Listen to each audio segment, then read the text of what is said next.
สวัสดีครับนาละเยผู้พงเมืองพัตตี้พี่พื้นมึงก่อเลยเนาะแต่นายใหญ่ผู้พงจบไปหาลูกกเล่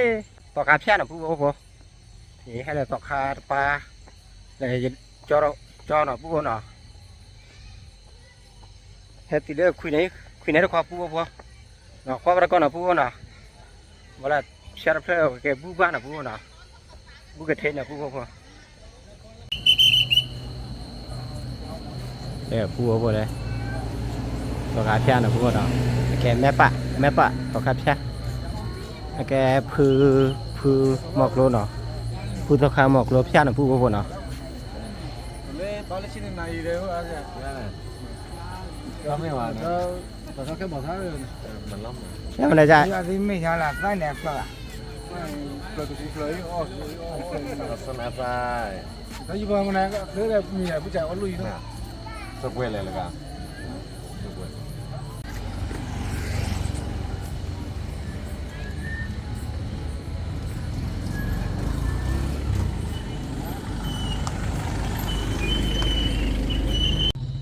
ผู้บ่พกว่าประกอบเนาะจบพวกเลยท่อเลยต่อขานี่ต่อขาตะปานี่เอาขอบผู้บ่จบพวกดีกว่าเนาะเลยต่อขาหมกโลเพี้ยนเนาะข้ามมุกโลดยาต้องข้ามมุกโลดยาผู้ว่าพวกกันเลยกว่าที่ป่วยทูเนาะผู้เนาะแต่หายากป่วยทูอุ้มหยาดลุยป่วยโทเม่ป่วยโทจะน่าละให้ใหญ่ดิชาละแล้วไม่ปลาแค่เนาะนะครับมุกโลดใหญ่ได้ดอกก็ได้เนาะฮัลโหลพี่แฮตติลีป่วยทูวิธีดื้อวิธีว่าอะไรวิธีว่าเนาะกษัตริย์เขาฆ่าอยู่ละว่าสาระเลยนะ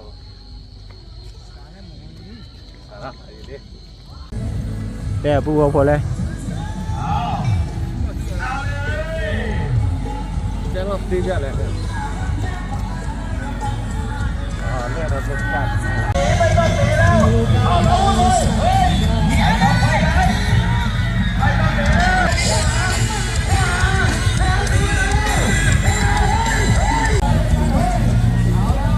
ปูพอชาร์จดูหน่อยปูพอเนาะตามมือ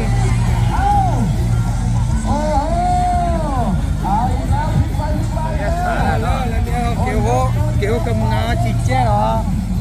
ที่แค่ตัวนี้เหรอ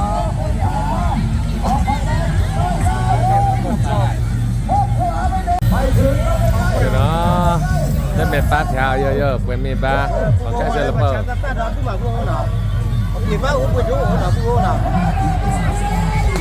สุดใช้เดียวเหรอqua vào đây lên và quên thôi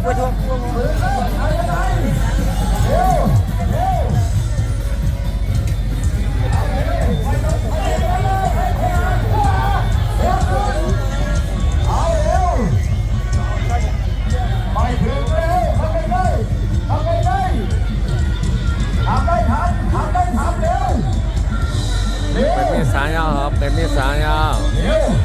เล่นเป็นปลายาวติดตามด้วยนะครับไอ้ยังไปหนึ่งตัวต่อไปมารออยู่ที่มุมเลยนะครับเดี๋ยวผู้บอกคุยต่อคาเลยตัวต่อไปเดี๋ยวเราผู้บอกเนาะคุยต่อคาเลยคุยต่อคาธวัชชัยกับดำสนิทครับวันที่19 บ่าย 3 โมงนะครับบ่าย 3 โมงเย็นนะครับทำพิธีเสร็จ9ก็มานะครับมารอเลยครับบ่ายโมงตัวต่อไปมารออยู่ที่มุมเลยดำสนิทต่อไปเป็นยกที่3ยกสุดท้ายสักยกตรงนี้ก็มาเที่ยวกันมาทำบุญกันนะครับมายกที่3ออกไฟแดงเอายังไงเร็วฉีดน้ำแล้วยกนี้ใครออกรถเยอะเร็วเอาเร็วโอ้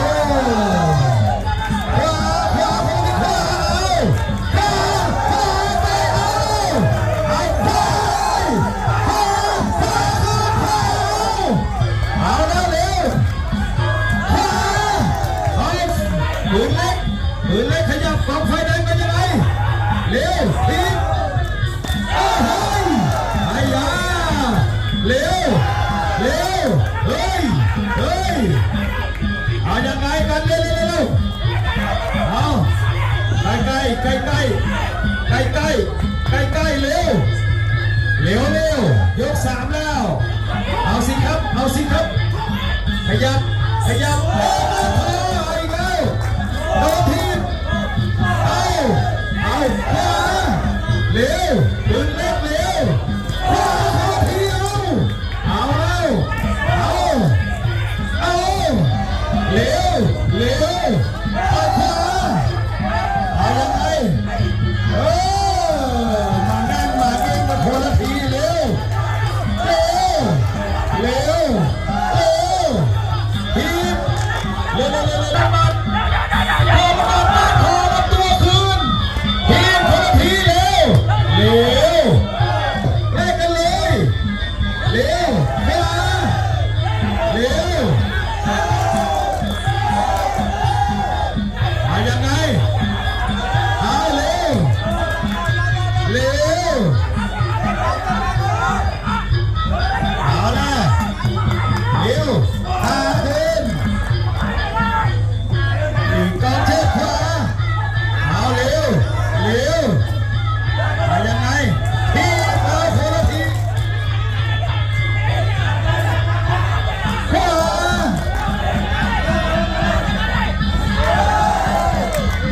เอายังไงกันเอา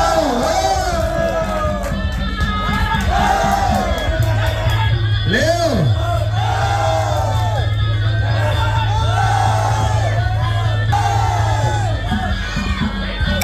สุดท้าย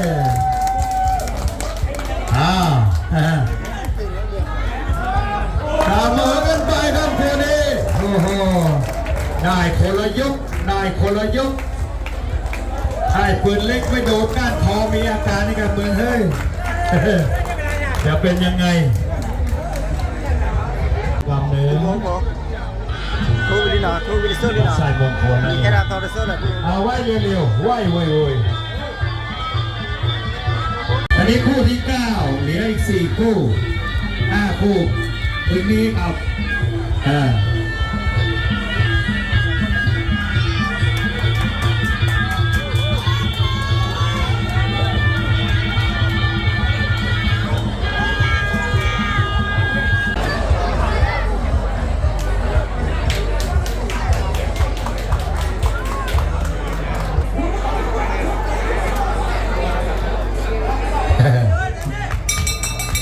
มา3 ยกใช่ไหม3 ยก3 ยกเอาเลย3 ยกคัดเอาเลยดำสนิทกับธวัชชัยได้หนากว่าส่วนดำสนิทได้เปรียบเส้นผมเอาเลยใส่ไปเลยเฮ้ยจะรีบไปไหนจะรีบไปไหน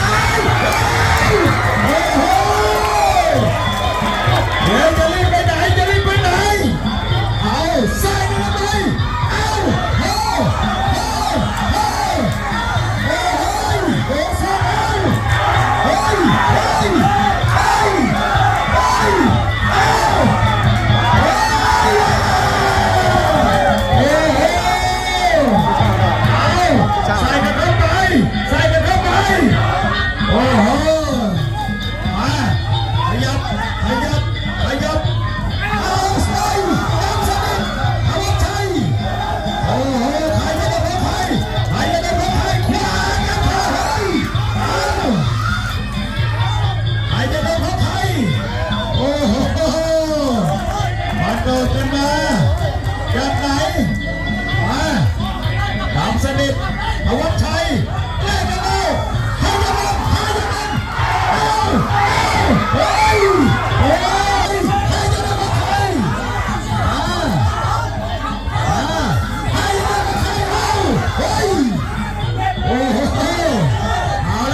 ำสนิท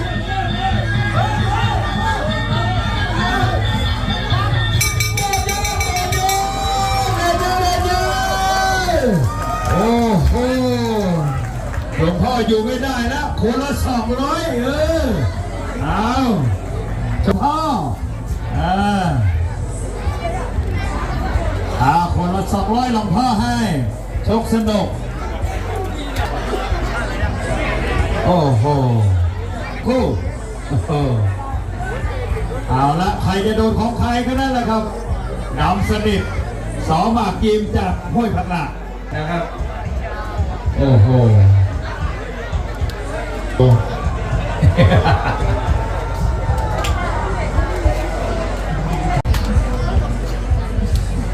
ยกที่2เอาเลยชกให้สนุกเอายก2แล้วดำสนิทธวัชชัยโอ้โหแข้งขวาธวัชชัยเอาเด้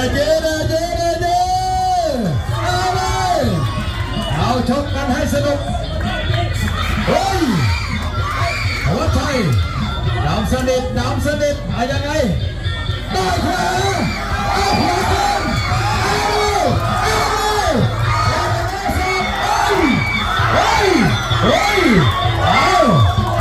เอาธวัชชัยดำสนิทให้ขวา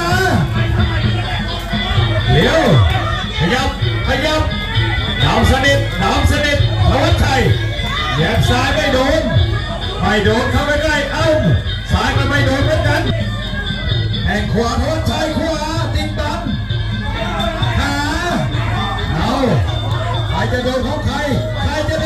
เร็วเอาเลย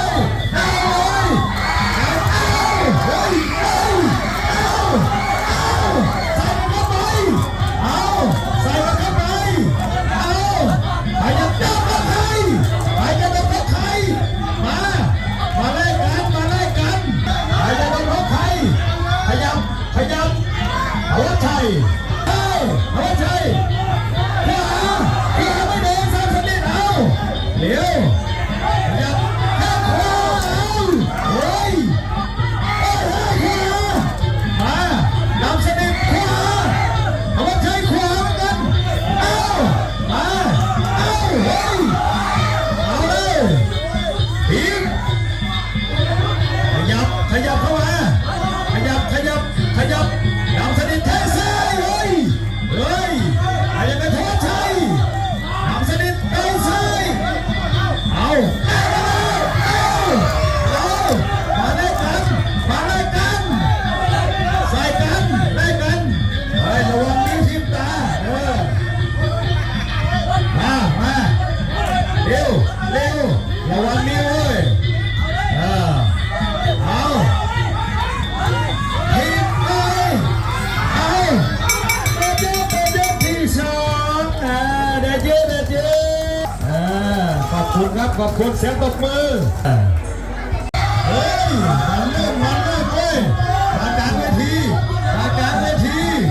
เอาซอเฮ้ยโหทิ้งทีมเอาซอกันเข้าไปโอ้โหมาเร็วยกสุดท้ายแล้วเร็วเย็บดำสนิทเย็บหาจังหวะเย็บหลอกแข้งซ้ายไม่โดนเร็ว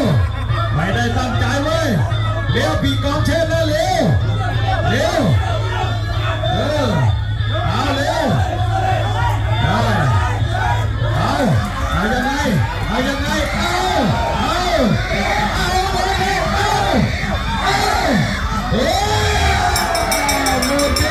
หมดเกมได้เจอเสมอกันไปครับทวัชชัยประชาเยี่ยมกว่านี้นายกแน่ ไม่ละมากผู้บวดี ดับบุญสอหมากยิมมาแล้วโอ้ยนี่ไม่ใช่ มาจากกุ้นไม่ต้านคนกันเนี่ยแปลว่าผ่านแพ้ก้อน1,000 บาทเดี๋ยวคือเอ็นเดินกันนั่นนี่เมื่ออาจารย์กันนั่นเมื่อกันเลยอยู่เจอเอ็นเดินกันนั่นนี่เมื่อเล่นอะไรในคีมาสู้อะไรกันมาที่ก็ได้ถ้าชนะก็2,000แพ้ก็1,000 บาทชนะ2,000มีคะแนนนะครับมวยไทยแบบมวยไทยนะครับ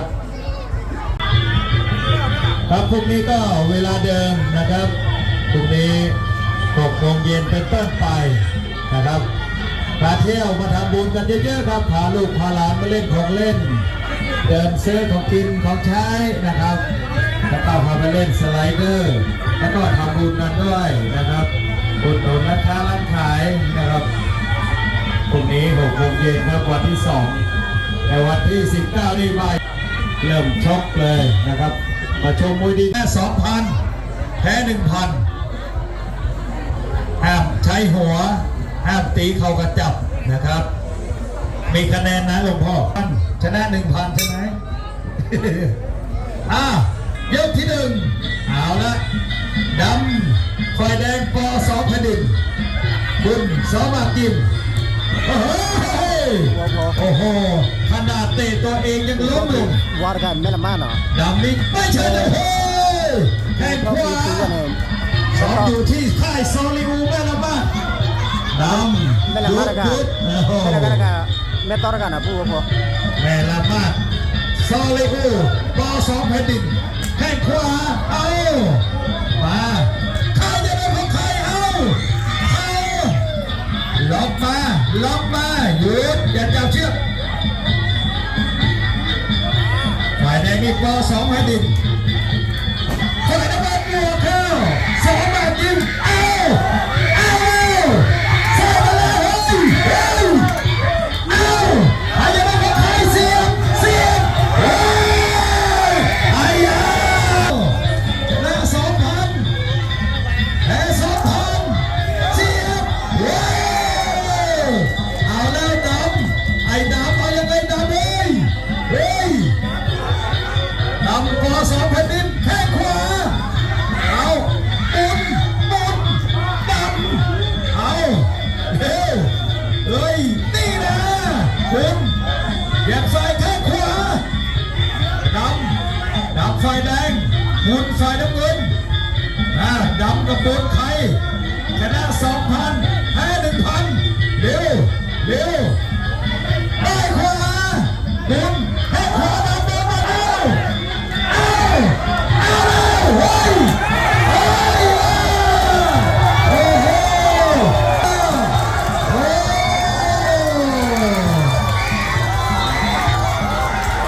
โดนหมัดครับโดนหมัด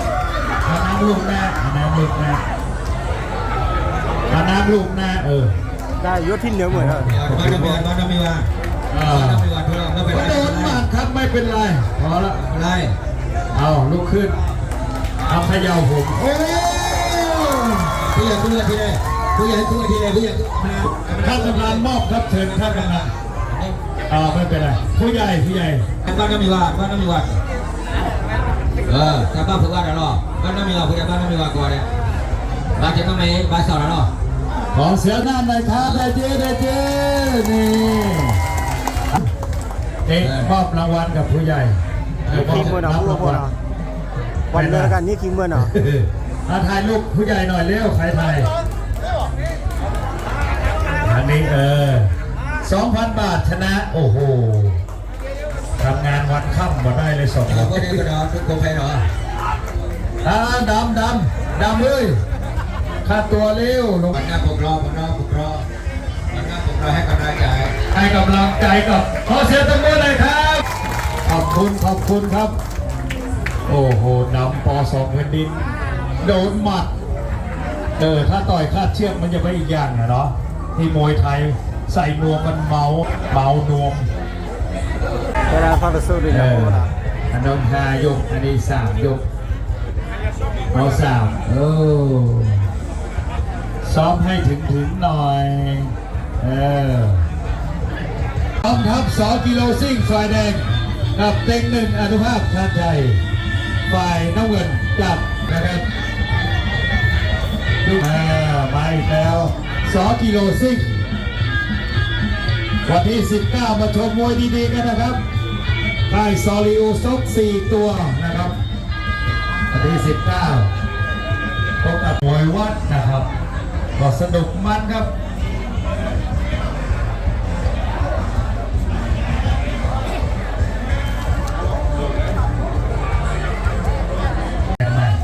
เอายกที่ 1ของมวยคู่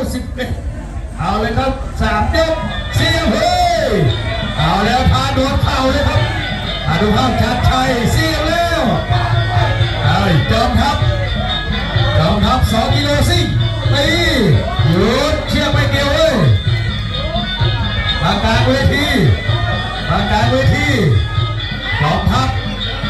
ต่อยขวาเด็กล็อกมาหาราคาเหลี่ยมขวางจอมทัพตีเด็กหนึ่งตีขึ้นเอาเสียบเฮ้ยเสียบเอาเด็กหนึ่งจอมทัพตี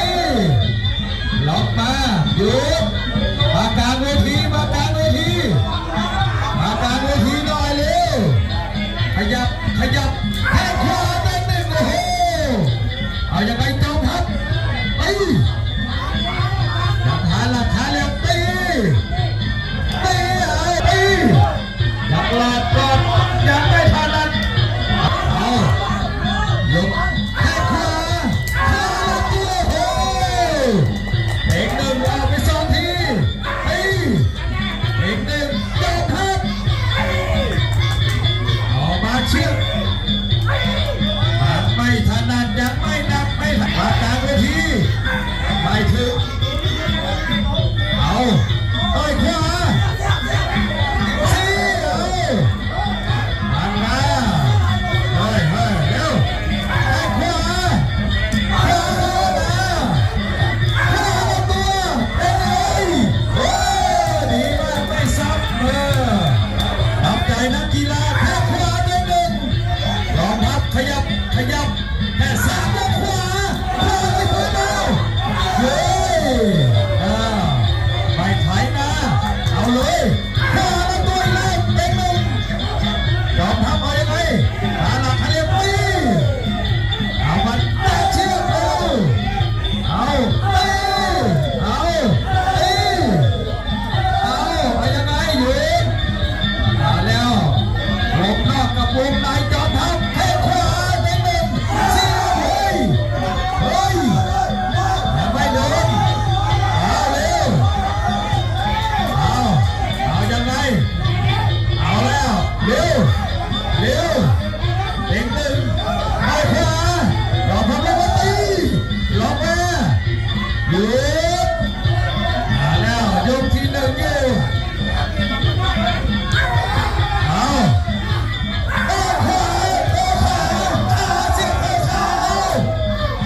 ายังไงกันยกที่ 1เอาแล้วเหลืออีก2 ยกใครจะอัดใครจะหมดใครจะย่นใครจะยกใครมาเอายกที่ 2เอาเลยลูกเอาโหเด็กหนึ่งเอาแล้วจอมทัพมันจะเพชรโอ้โหเสียบเอาแล้วเฮ้ยเอาแล้วเล่นกับเต็มแล้วยก2 นี่เอาเยอะเอาแล้ววงนอกกับวงในเลยโอ้โหขวาตัวขาเอายังไงเร็วจอมทัพโดนแข้งขวาแล้วขวาโอ้โหเสียบเอายังไงจอมทัพตีล็อกคอแล้วตีเอาตีเฮ้ยทางกลางเวทีตีเอายังไงโอ้โหวงนอกกับวงในเอาเร็วขวาแล้วตัวเป็นหนึ่งล็อกมาตีเด็กหนึ่งเอายังไงจอมทัพหยุดออกมากลางเวทีอย่าไปอยู่ใกล้เชือก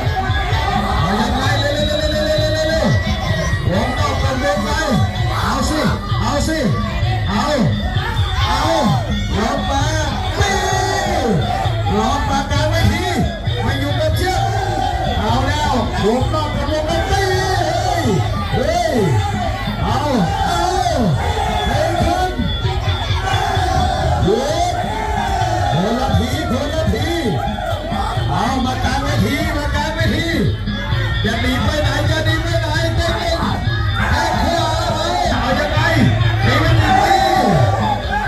เอาเ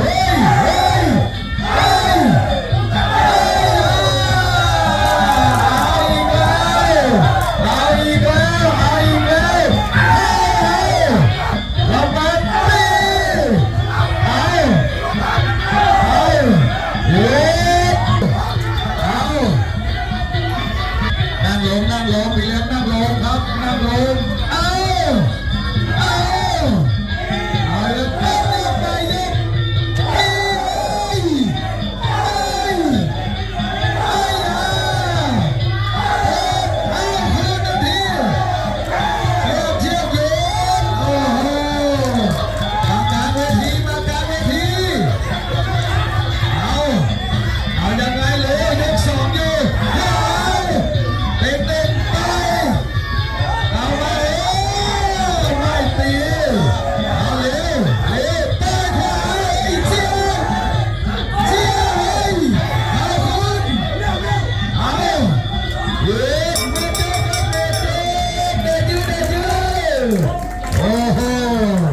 เดี๋ยวไปเย็นยกสุดท้าย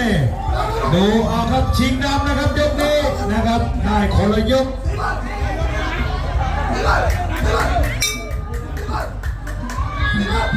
เฮ้ยมาจับเชือกมาตั้งเวทีเอาละ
โดนแข้ง4 แข้งนี่แหละครับ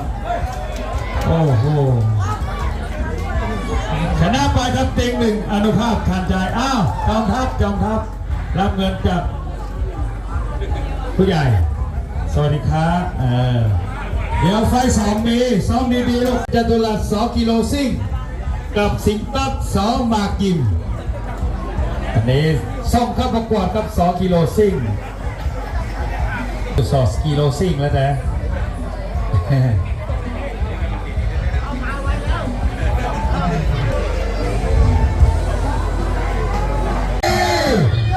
เอาโดนแล้วสิงตัดดอกยางแล้วเพชรจตุรัสเห็นช่องว่างแล้วขาเฮ้ยเอาแล้วมีสะดุ้งแล้วมีสะดุ้งเอาสะดุ้งแล้วตีอยู่โอ้โหเอาแล้วสิงตัดมันอยู่ที่ใจเว้ยขาเฮ้ยขาเร็วมันอยู่ที่ใจไม่สู้ก็ไม่มีรู้ชนะเอายังไงสิงตัดตีเฮ้ยเอามันอยู่ที่ใจยกเส้นเอาลงมาจับมาคืนด้วยขยับแข้งขวาเฮ้ยอย่าดูของสิงตัดเหมือนกันนะเว้ยมันอยู่ที่ใจปากสิงตัดขวางเอาแล้วเฮ้ยมาเฮ้ยนักมวยขาไม่โดนเฮ้ยโดนสองแล้วเอาเพชรจตุรัสจะมองให้เห็นนะเว้ยอย่าไปหันหลังนักมวยนี่ใจต้องมาก่อนถ้าเป็นคนอื่นไม่แน่ลงมาแล้วเอาขาไม่โดนขาคืนสับเอาแล้วเสียเลยไอ้เลิกเอาสับโอ้ยมาแล้วไอ้สิงต้นสอบางยิ้มมาสิเอาล็อกคอมาจับศอกเอายังไงตีจับเอาอีกคนหนึ่งตีเอาลงไปทั้งคู่เอาขยับเข้าหาแล้วสิงต้นขยับเอายังไงขยับขาไม่โดนตีเกี่ยวไปเอาจะไปเข่าเสิร์ฟเอาซอกเฮ้ยเอามามวยเข่าต้องแก้ด้วยศอกเอายังไงเสียบคืนต้องกันหมดยกรอดไปเฮ้ยหลวงพ่อแจ้งอีกแล้วแก้เกมยังไงสิงตัดกับเพชรจตุรัสเอาเลยครับแข้งขวาเพชรจตุรัสเอาไปเพชรจตุรัสล็อกคอมาไปสิงตัดเอายังไงสิงตัดโดนตีแล้วเฮ้ยเอายังไงเฮ้ยเอาคืนโอ้โหเอายังตัดเร็วยกสองแล้วเร็วเอายังไงมีแต่สอบอย่างเดียวเฮ้ยโดนสอบแล้วเอายังไงสิงตัดหยุดไม่จับเชือกเอาใครจะโดนเร็วเอาสิครับขวาเฮ้ยเร็วเอาละสิงต้นเอาเพชรจตุรัสเร็วขวาเร็วเอาสิครับเร็วต่อยขวาเฮ้ยเอาทำได้ทำโอ้โหมันมีแต่ศอกไอ้สิงตัดสองบาทยิ้มเร็วเอายังไงเพชรจตุรัสเร็วสิครับเอาเลยเอาเฮ้ยออกอาวุธเร็วเอาศอกเอายังไงเร็วหยุดมันมีแต่ศอกไอ้สิงต้นเร็วเอาเพชรจตุรัสเอายังไงดี สิครับเร็วสิครับเอาต่อยเร็วเร็วเร็วเร็วเร็วเร็วไปเอายังไงสิงตับแงงโดนเตะขาอีกแล้วเฮ้ยมาเฮ้ยไอ้สองหนึ่งทีเอาแรกเฮ้ยสองเฮ้ยหยุดศอกมันมีแต่ศอกไอ้สิงตับเร็วเอ้ยเอา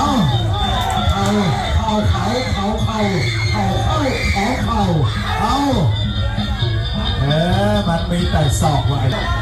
มายังไงตาดิมีแต่ศอกเตะก็เป็นนี่ว่าแล้วก็เตะเป็นนี่ว่าแล้วทำไมมันไม่เตะเอาหมดย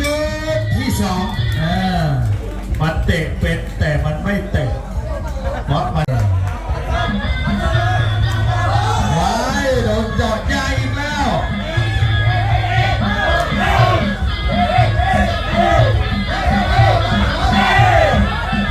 แยกมากลางเวทีตอนนี้มันยังไม่เจ็บหรอกขาพวกนี้นู่นละลุกนั่งขี่ไม่ได้นะมึงเอ้ยไอ้สีตั้มมาเร็วขยับไม่มีอะไรจะเสียแล้วมีแต่ซองกับบัตรนะเร็วไอ้สีตั้ม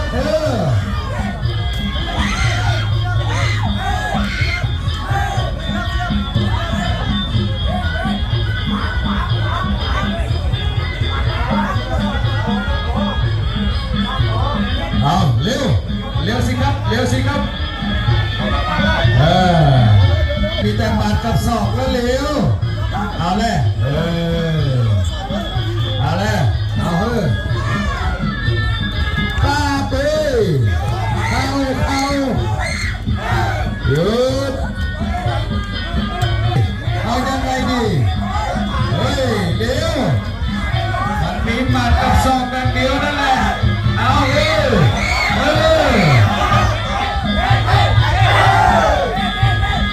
ว้า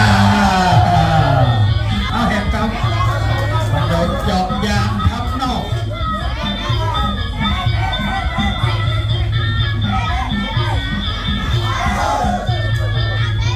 เอาเร็วเอายังไงป้าโดนอีกแล้วเยอะ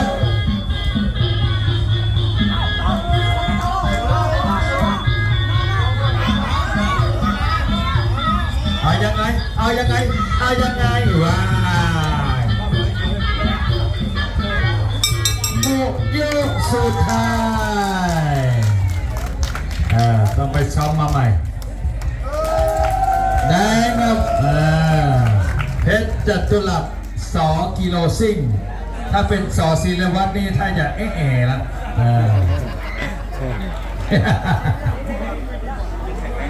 2 กิโลซิ่งนะครับมาอีก1 คู่เหลืออีก1 คู่ครับ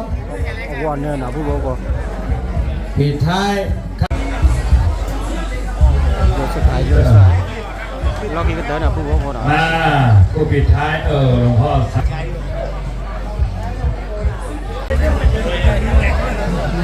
โอ้ฝ่ายน้ำเงินนี่ไอ้อ้วนกว่าส่วนแดงนี่ไหว้ครูปิดท้ายค่ำคืนนี้นะครับงานทอดกฐินวัดหลวงพ่อปัญญานะครับ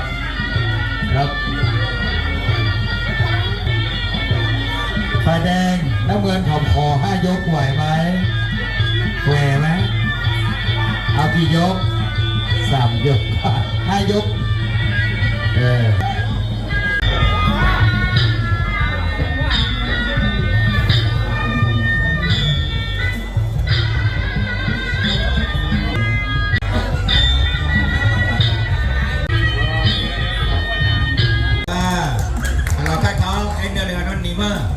ขอเสียงตบมือหน่อยเด้อจิ๋วผู้บินหลวงพ่อแจกไม่อั้นมาชนะ 2,000 แพ้ 1,000เร็วไอ้อ้วนขยับเข้าหาแล้ว อย่าหนีสิวะเฮ้ยทีมแข้งขวาเฮ้ยเอาเลยใส่กันเลยให้สนุกเฮ้ยเฮ้ยเฮ้ยเอาเข้าเร็วเอาเร็วอย่าจับเชือกเฮ้ยไปขวาเฮ้ยเฮ้ยโอ้โหเฮ้ยไอ้ยาเปียกผืนใหญ่ยอดไอคิวไอเปียกไฟแดงเอายอดไอคิวขยับแล้วโอ้ยโดนก้านคอยังทนได้ซ้อมมาดีเอาเร็วไม่ต้องหนีไปไหนเยอะแล้วไม่ต้องหนีขวาไอเปียกไอเปียกไอเปียกเร็วไม่ต้องหนีแล้วเฮ้ยขวาเอาขวาคอเอายังไงเอายังไงเร็วเอาแล้วขยับขยับขยับโอ้โหโดนทีบเอายอดไอคิวยอดไอคิวขยับไปหาทีมเอาไอเปียกทิ้งอย่าหนีไปไหนเร็วอย่าหนีไปไหนอย่าหนีไปไหนเอาเฮ้ยเฮ้ยเฮ้ยลงตัวเอาใส่กันเลยเฮ้ยเอา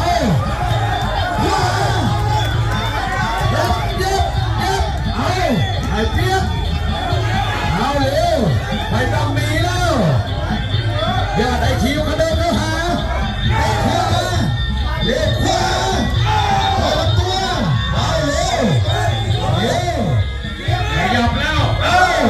ไอ้เก็บเอาไอ้เปียกยอดไอ้คิวขาไม่ถึงเร็วเร็วไอ้ซ้ายเปียกขวาเอายังไงเปียกไปขวาขึ้นเร็วเร็วเอาเร็วไป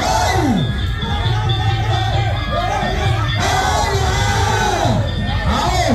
อายังไงอยู่เอาแล้วคู่นี้มันกันคู่นี้มาทีมมันกันเลยทีมมันเล่นยอดไอคิวเปียกที่หนึ่งโอ้โหเอาแล้วคู่นี้เป็นลูกนี่ผู้ใหญ่ใจดีมาอีกแล้วหัวหน้าจอคืนนะครับมายกที่สองเอาเลยเต็มที่เลยลูกชนะ 2,000 จากหัวหน้าจอคืนแพ้ 1,000 มาแล้วให้กำลังใจกับนักมวยทั้งคู่เอาใส่เต็มที่เลยไม่ต้องหนีไม่ต้องถอยกันเลยเอาเร็วเอาเลยเอาเลยเร็วเร็วใกล้ๆลูกใกล้ๆทั้งคู่ว้าเฮ้ยเร็ว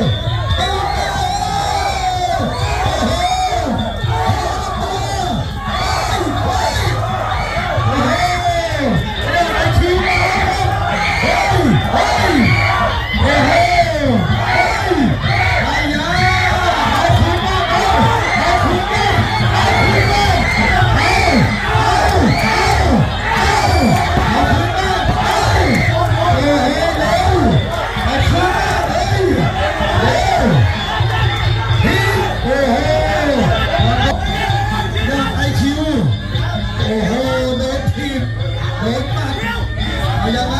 แข้งขวาเอาเลยเ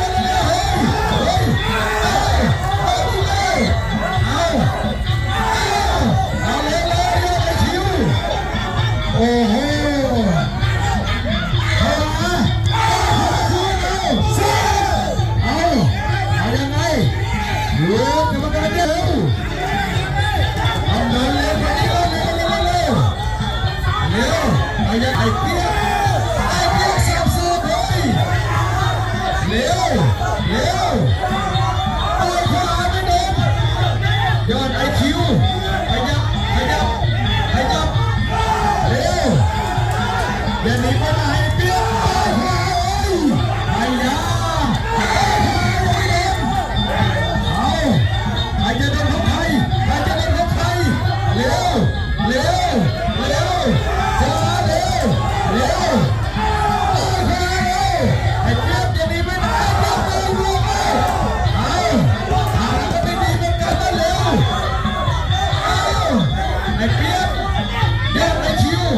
เร็วเร็วจะหนีไปไหนจะหนีไปไหนไปขวาเอาไปเร็วทีมเอาหมุนมาดีเร็วแข่งกันเร็วเอา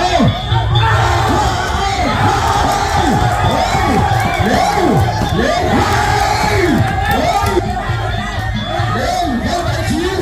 เร็วเร็วเร็วขยับเร็ว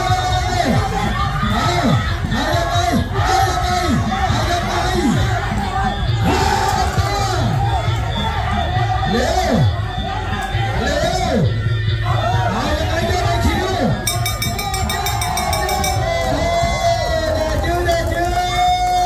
โอ้โหโอ้โหนี่ชกสนุกชกสนุกโอ้โหสุดยอดต่อไปชิงดำครับยกที่3ต้นยกปลายยกเอาคนละ200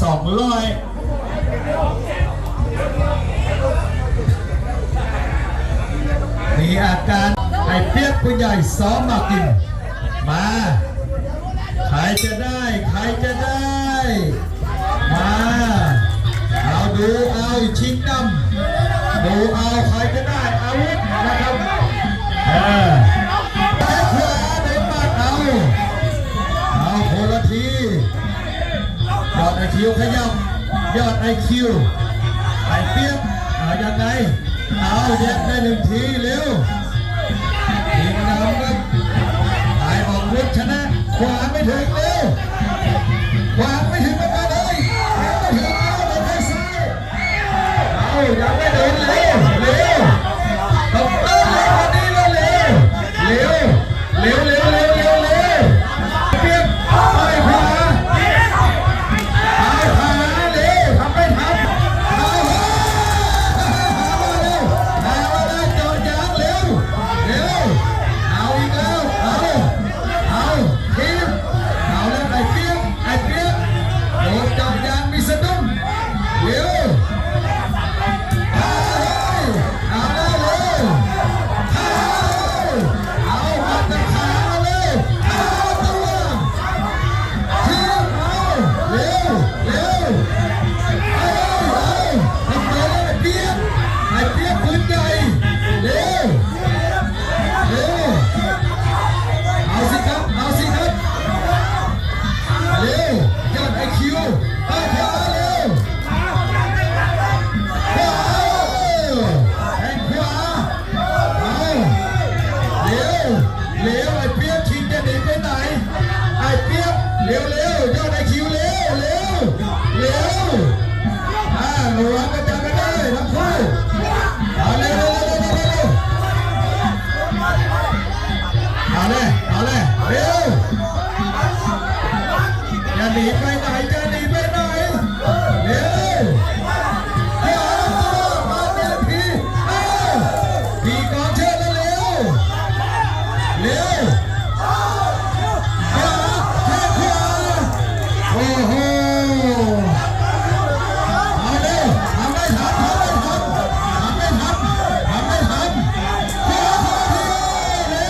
เร็วทำว่าเร็วมาเร็วจังหวะไม่ได้ตั้งใจลูกนี้ไม่ฟาวเร็วเอาขวาเปียกไม่เข้าถอย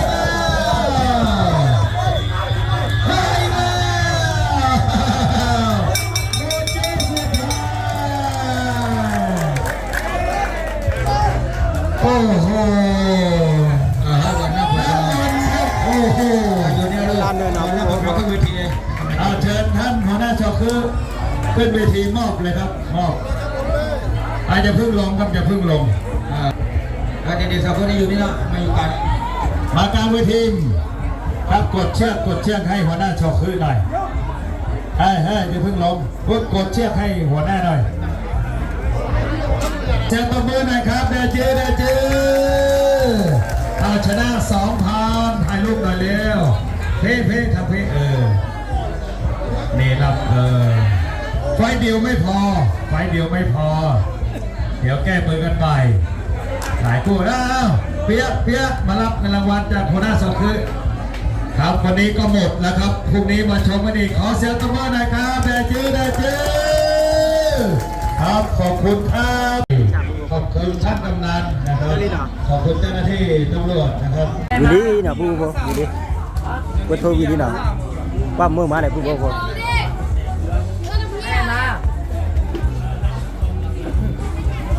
อกข้าวพอเลยไว้มันใจเมื่อมาไทยแล้วไทยแล้วเดี๋ยวผู้บ่พอเลยผู้บ่เราดูมันประชาดาเราดูนะผู้บ่พอนะกดโทรวิลีนะ